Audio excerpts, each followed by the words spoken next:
Hey guys, so a couple days ago I went to the movie theater and saw another double feature. This is going to be becoming a recurring theme for the next couple weeks because my movie theater is starting to slowly but surely release a lot of the big Oscar movies into the theaters, and that's why I haven't done my top 10 list yet. I probably won't do it until the end of the month. Because I want to see everything before I make up my mind about my top 10 list, you know what I'm saying? So, I didn't want to leave anything out that would have been in there. I don't want to, because there's a lot of times where I go see a movie that gets like a wide release in January, and I get pissed because I already did my top 10 list, and it would have been in my top 10 list if had I seen it. And so I was like, okay, I'm going to wait till the end of the month to do this. So, first movie I saw was La La Land. Finally saw La La Land. I know I'm kind of late to the game seeing this movie. I mean, this is like, right now, I believe, like, the frontrunner to win Best Picture this year at the Oscars. It won, like, almost every goddamn Gold Globe just a couple weeks ago. At least it was nominated for. It's a movie that I only got, like, one trailer for it, and honestly, if it wasn't for who was in it, and also all the Oscar buzz it was getting, I probably wouldn't have seen it, because I'm going to be honest, I just don't care for musicals. I don't.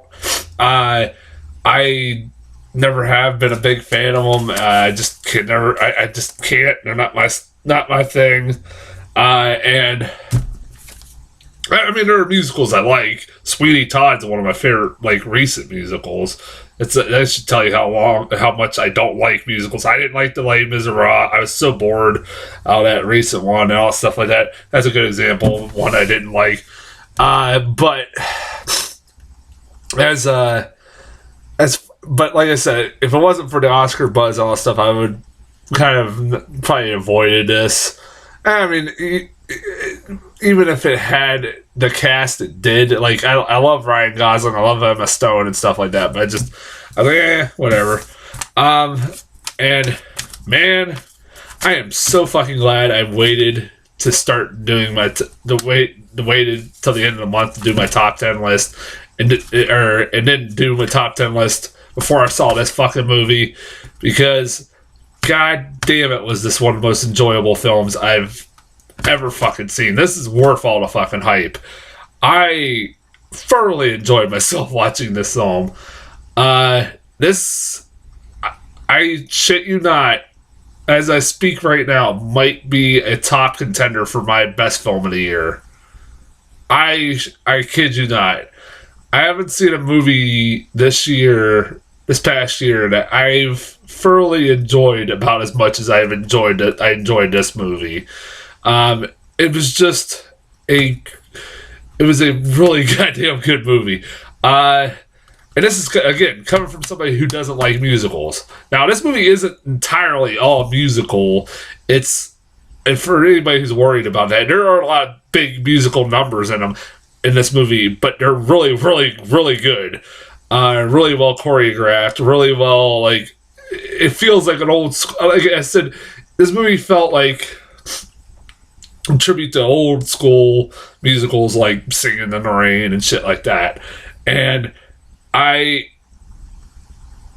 But this movie also is really dialogue heavy. There's a lot of dialogue in between all the musical numbers. There's more dialogue, I think, than actual musical numbers. So if you're worried about that, don't worry.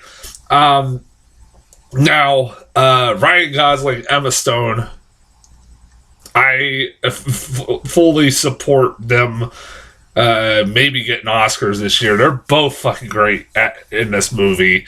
They're two of the most charming, really good, well acted. Like, they're really charming and really have great chemistry together. And I kind of want to say I would give it to Emma Stone and not Ryan Gosling, because I kind of want to see Denzel get his Oscar for Fences, so I thought that was a better performance overall. But this, both of them are very good in this movie. Although at the same time, I wouldn't be upset if Ryan Gosling won and Emma Stone won. They were both really good. They have great chemistry together. It is kind of a very basic story. It's, they're both struggling. He's a struggling jazz musician that tries to make it in Hollywood, and she's a stereotypical actress or woman or girl that wants to be an actress in Hollywood, and they both don't really find any success, and then they fall and find each other, and they kind of start falling in love. It's like I said, they have very, very good chemistry together, and I mean, I've seen them in movies before where they had great chemistry, so you should know by now that they've worked together more than a few times. That they kind of already they can just work off that chemistry. But yeah, I've really fucking enjoyed both of them in this movie. They were both really good. I think both equally good. I've heard always Emma Stone was everybody kept saying Emma Stone was the best performance out of the movie. I would kind of disagree. Like I said, both of them have stellar performances in this movie. That's just the way I look at it. This movie is fucking beautiful as hell to look at. Most of the time, I just sat there with my mouth agape, just in awe of some of the images I was seeing on the screen. It's this definitely cinematography wise probably should get best cinematography, best direction come Oscar time. I fully support that.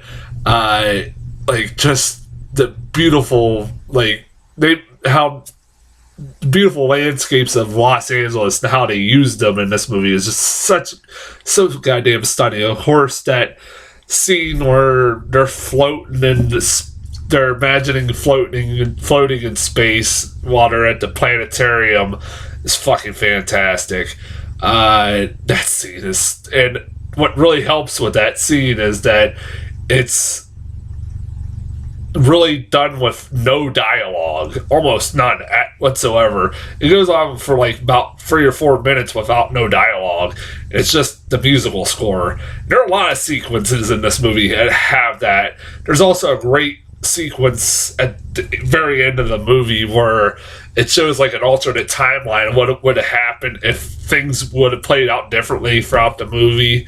I like that a lot. I also really like this movie has no really happy ending. It really doesn't. It kind of went in a direction I didn't expect. For a movie that you're all right, they're going to end up happily together, happily ever after, one of those kinds of movies. It doesn't really end that way. Let's just say that it has a kind of, like I said, a very it's not a very it's kind of a happy ending, but also it kind of isn't, if that makes any sense. If you see the movie, you'll get it. You'll get what I mean by that. Because I mean, at the end of the day, they do get what they want, but at a price, if that makes any sense. So it's and I think that was the whole point of that. And which I found I was fine with that at all costs. And like I said, this is a love letter to musicals, love letter to Los Angeles. Also, good God, does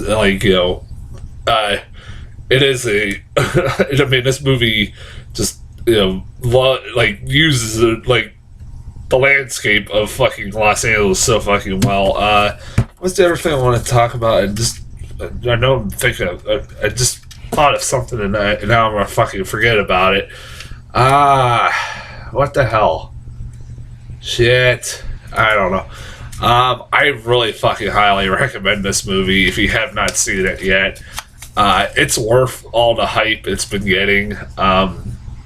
It's a really good movie.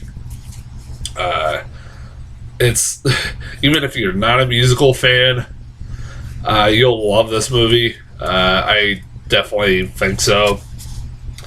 If you're like a big movie buff like I am, you'll love this movie. Just because like it'll make you, you'll appreciate a lot of different things about it from just being a movie buff.